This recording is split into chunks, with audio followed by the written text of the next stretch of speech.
Assalamualaikum warahmatullahi wabarakatuh. Bismillah, alhamdulillah, wassalatu wassalamu ala rasulillah Sayyidina Muhammad ibn Abdullah wa ala alihi wa sahbihi wa mawala wa la hawla wa la quwata illa billah. Amma ba'du.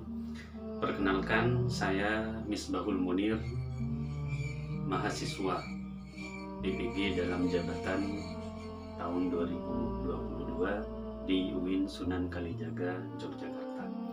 Pada kesempatan kali ini kita akan sama-sama belajar mata pelajaran sejarah kebudayaan Islam kelas 7 dalam materi Nabi Muhammad sebagai rahmat bagi alam semesta. Namun kajian kali ini spesifik akan membicarakan tentang dakwah Nabi Muhammad ketika berada di Makkah Al-Mukarramah.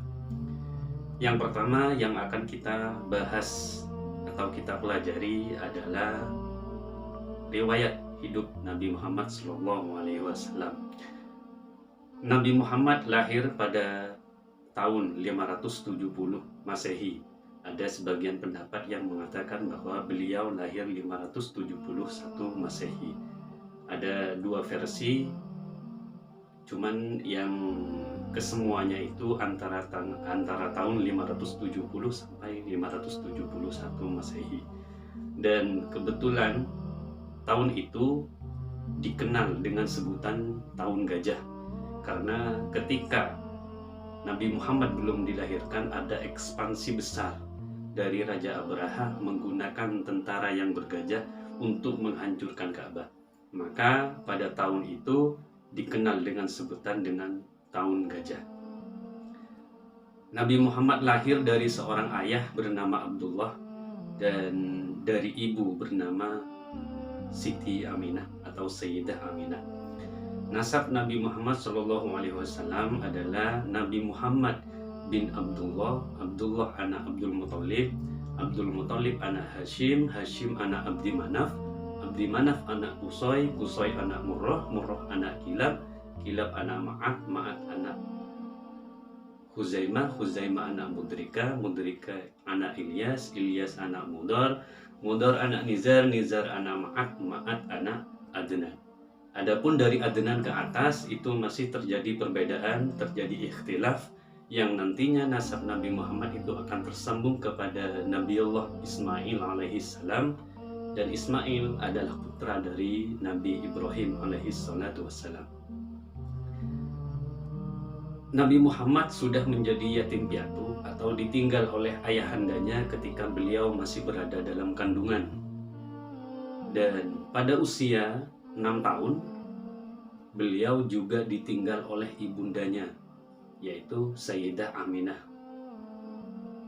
Lalu setelah Sayyidah Aminah wafat, beliau diasuh oleh kakeknya, yaitu Abdul Muthalib.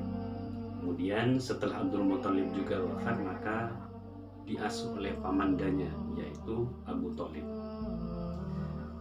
Pembahasan yang kedua kita akan spesifik membahas tentang permulaan dakwah Nabi Muhammad SAW ketika berada di Mekah.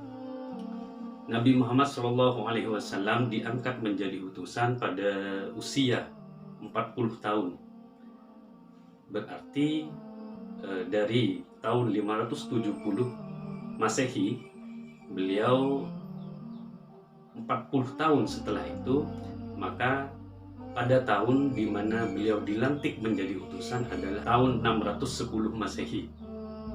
Maka pada saat beliau berkhilwat di Gua Hira, datanglah Jibril membawakan wahyu dari Allah Subhanahu wa taala berupa surat Al-Alaq ayat 1 sampai ayat 5 yang berbunyi, Iqra bismi rabbikal ladzi khalaq, khalaqal insana min 'alaq, Iqra wa rabbukal akram, alladzi 'allama bil qalam, 'allamal insana ma lam ya'lam.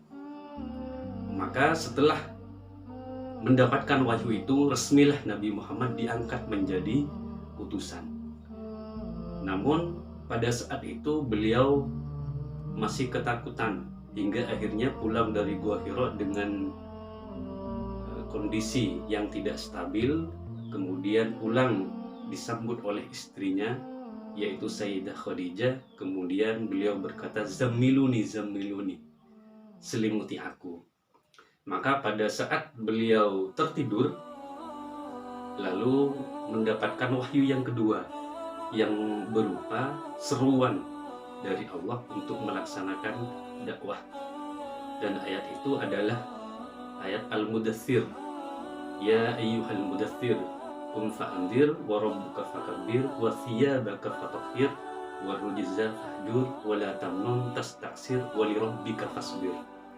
Maka pada waktu itu beliau sudah resmi mendapatkan mandat untuk mendakwahkan Islam kepada kaumnya atau kepada masyarakat Mekah pada umumnya.